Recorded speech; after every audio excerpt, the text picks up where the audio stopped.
Welcome to the Deep Dive. We're here to cut through the noise and get you straight to the core insights from, well, some really important research. That's the goal. Today, we're plunging into a fascinating report. A matter of choice. People and possibilities in the age of AI human development reports. Yeah, it's quite something. And this isn't just, a dry academic paper.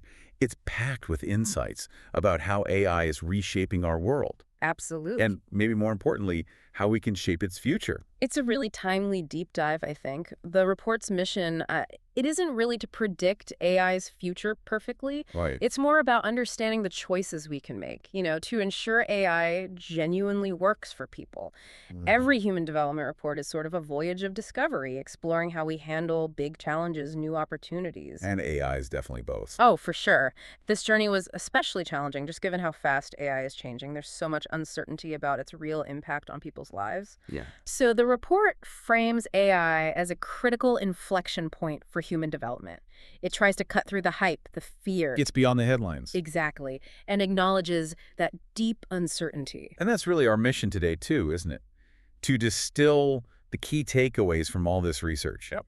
We want to offer you a clear roadmap, help you understand AI's real-world implications. Beyond the tech jargon. Right. Hopefully sparking some aha moments about how AI affects us, from our daily lives right up to global systems. Okay, so where should we start?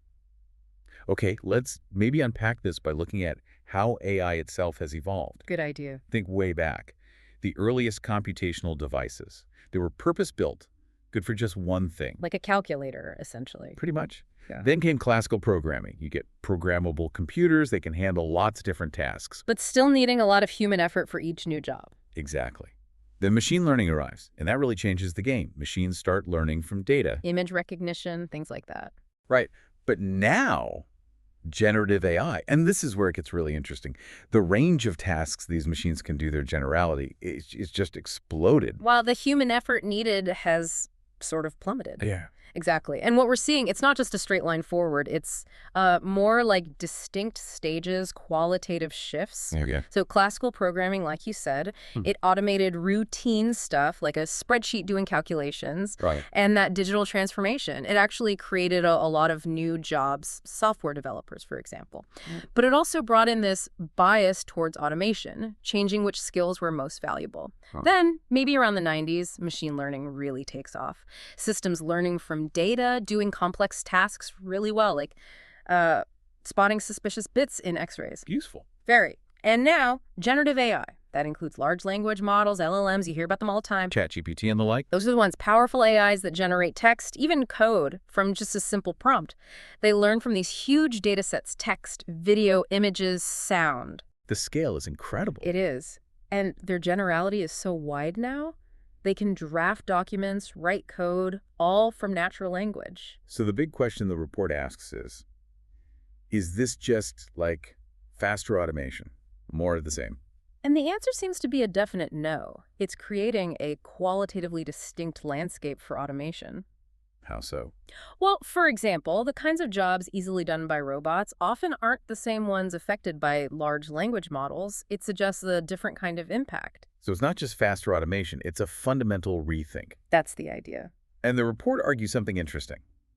AI's real value isn't about making machines intelligent like humans, No, not really. but how they can powerfully augment human intelligence. Precisely. Take radiologists. A decade ago, everyone thought AI image analysis would make them obsolete. I remember that. But demand is still high. Why? Because AI didn't replace them. It augments rather than replaces. It helps them improve diagnostics, spot things maybe a human eye would miss. So it's about working together, complementarity. That's the key word. An AI diagnosis, for instance, is, well, it's a far cry from deploying medical knowledge in a clinical setting. Right, you still need the human judgment, the empathy. Absolutely. Patient trust. This complementarity is crucial. AI doing things neither humans nor older machines could do, but still needing human direction, human evaluation. It's about mobilizing people's imaginations to shape our future, not just letting AI do whatever it can do. That's a really important distinction. It is. The report puts it starkly. Algorithms can only help us grow. They cannot grow beyond what they already are, the human element. Still paramount. Okay, so that's the big picture of AI's evolution. What does this actually mean for us, day to day, at different life stages? Yeah, let's break that down. Let's start with students, adolescents. The research shows almost half of students use AI apps more than once a week. Mostly for schoolwork and entertainment. And on one hand, AI can genuinely help learning. It can support teachers, offer equalizing opportunities Especially for students with special needs, maybe personalizing learning. in ways a traditional classroom just can't. But there's a paradox here, isn't there? It comes with big risks. Definitely. Things like overuse and even addiction. These platforms have AI algorithms optimized purely for engagement, keeping you hooked. Right. Then there's deepfakes, misinformation, the potential impact on mental health, like depression, anxiety. It's serious stuff. It reminds me a bit of the calculator debate from years ago. Remember the panic about kids losing math skills? I do, and the report notes, much like calculators, if you learn the fundamentals first, AI chatbots could potentially improve learning later through review and feedback, but the foundation is key. But what's really striking, especially for teenagers, is what the report calls the social media trap. The trap. Yeah. Studies show loads of young users, like 60% of active TikTok users, say they'd actually prefer to quit if everyone else did too. Wow, that says a lot. It does. It's not just about screen time. It points to a worrying drop in subjective well-being, a rise in mental health issues, particularly among young women. That's concerning. It's a stark picture. You know that U-shaped curve of happiness? Younger and older people usually report higher well-being. Yeah. Well, for young people with internet access, especially in very high HDI countries, think Western Europe, North America, it's gone. Their mental well-being is actually at the bottom. Oof. And this decline seems to parallel the broader diffusion of smartphones, though, proving direct cause and effect is still ongoing research. That's a really powerful and quite worrying insight. Okay, so if that's the landscape for young people, what about those in their working lives? How's AI changing work? Well, the report says about a quarter of working people use AI apps weekly for their jobs. And AI is creating demand for new skills, new kinds of tasks. True. But this is where we need to be careful, intentional. The report warns about automation bias, Leading. meaning while AI can boost productivity, cut costs, firms might just default to replacing workers if the main story is all about AI's better than human abilities. So it's not inevitable. No. It needs deliberate choices to reshape incentives. We need to aim for augmenting people, not just replacing them. How we design systems policies, that's key. And it's not just about jobs disappearing, is it? That there are subtle changes too, like algorithmic management. Yes. Like in the car industry, for example. Automated systems, setting the pace, monitoring everything. Putting pressure on workers. Exactly. Which can lead to more stress, constantly watching for errors, and even something called moral disengagement. What's that? It's where people feel detached from the ethics of it all, disconnected from the human impact because algorithms are making the calls. That sounds deeply unsettling. It can be. Now, shifting focus again, older adults, they generally use AI less, maybe 9% weekly, and they tend to be more critical. Okay.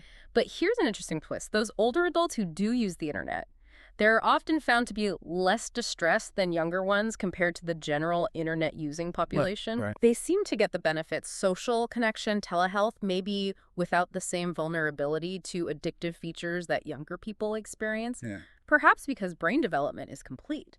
Interesting. Which raises a question. Why aren't more older people using AI? Familiarity and access are big barriers. Fewer than half over 60 have even tried something like ChatGPT. The digital divide again? Across generations, yes. It shows we really need to include older people's needs in design. Emphasize human connection, not just automation. So we've looked at individuals, different age groups. What about the bigger picture, the global impact? Who's controlling this tech? Yeah, that's crucial. And what's really striking is the market concentration. The research shows just a few firms account for large shares of the market right across the AI supply chain. Hardware, models, apps, everything. So power is concentrated. Hugely, which raises big concerns about competition, control, and it fuels this sort of geopolitical innovation race. And there's another layer too, isn't there? About culture. Yes, very important. AI models reflect the cultures where they were developed. ChatGPT's responses, for instance, are culturally closer to people in very high HDI countries. And further from low HDI countries. Exactly. Which risks just reinforcing existing inequalities, making innovation cluster even more in wealthy nations, leaving others behind. And that cultural reflection connects directly to algorithmic bias. Right, absolutely.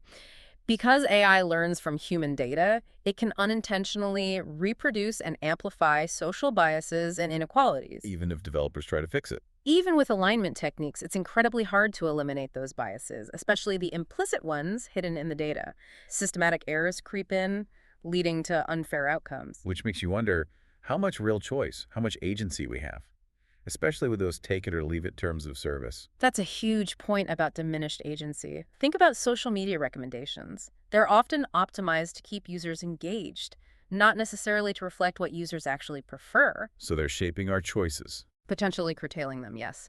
The report even talks about hypersuasion. A persuasion. Yeah, where large language models craft language tailored perfectly to your psychological profile, like a whisper just for you, influencing beliefs, decisions, maybe without you fully realizing it. That's creepy. It's powerful. AI doesn't have human biases like egocentrism, and it has access to vastly more language data than any person.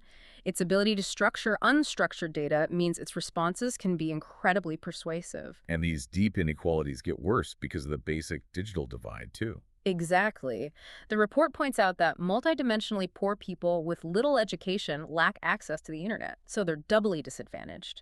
Left behind from the start. A huge barrier. Huge. And these access gaps extend to people with disabilities, too. Basic assistive tech isn't evenly spread, and AI solutions from rich countries might not even be relevant elsewhere. And women. Significant disparities there, too. Underrepresented in STEM grads, only 35% on average. Fewer women using AI, fewer in leadership. And online biases reflect real-world ones. Sadly, yes. Gender prejudices are reflected in science and misinformation discourse online. Plus, tragically, digital tech also enables technology-facilitated gender-based violence, forcing women out of digital spaces. It's a lot to grapple with, but the core message seems to be that AI's impact isn't set in stone. It's not preordained. Exactly. We have choices. So let's pivot to solutions.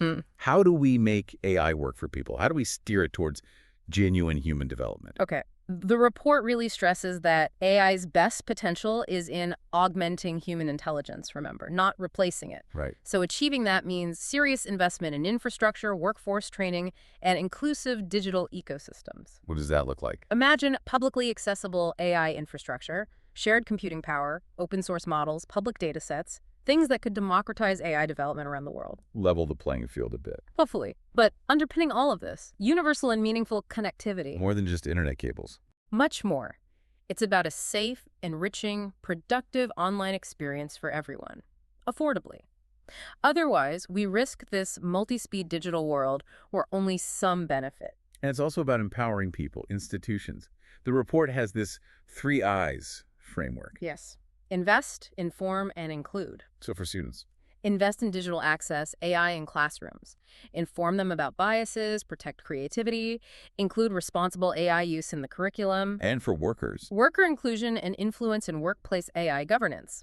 Basically, giving workers a voice through social dialogue, fair ways to challenge AI decisions. Can you give some examples of where AI is helping bridge gaps? Sure. In Sierra Leone, AI is helping teachers with lesson plans way cheaper, like 90% cheaper than using traditional search engines. Wow. Or precision agriculture for small farmers in Kenya, Nigeria, South Africa, optimizing resources, boosting yields dramatically. So it can improve education, health. Especially where experts are scarce. Another example, AI drastically cutting the cost of predicting protein structures. That could speed up drug discovery hugely. Things previously unimaginable. And looking even broader, what about AI for collective action, global problems? Huge potential there, too. Enhancing democracy, enabling mass participation, even improving how humans interact. How? Well, AI can synthesize opinions from massive groups, find common ground on tricky issues. There have been experiments where LLMs actually outperformed humans in bringing people together on things like Brexit or climate change. By finding more broadly acceptable language. Exactly, a powerful tool for building consensus, potentially. And climate change specifically. AI offers lots of solutions there, optimizing energy grids, designing sustainable vehicles, identifying the best policies. But there's a caveat. A crucial one. The report warns, we must not stake all our ambitions for tackling climate change on technological solutions alone. Tech isn't a magic bullet. No.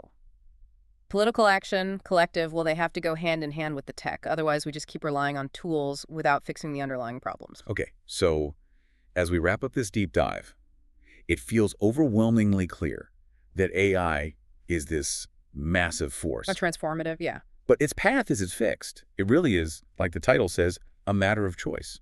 Absolutely. And if you connect that to the bigger picture, the future of human development with AI, it's not about passively waiting to see what the tech will do to us. It's about the conscious, deliberate choices we make right now. The report is crystal clear. Algorithms can only help us grow. They cannot grow beyond what they already are. The responsibility is ours. The buck stops with us, the human agents. It's up to us to mobilize our imaginations, make sure AI expands our freedoms, our dignity, not contracts them. So, a final thought for you listening. As you go about your week, now armed with this deeper understanding, maybe ask yourself, how can you use this knowledge? How can you help make AI work for you and for all of us?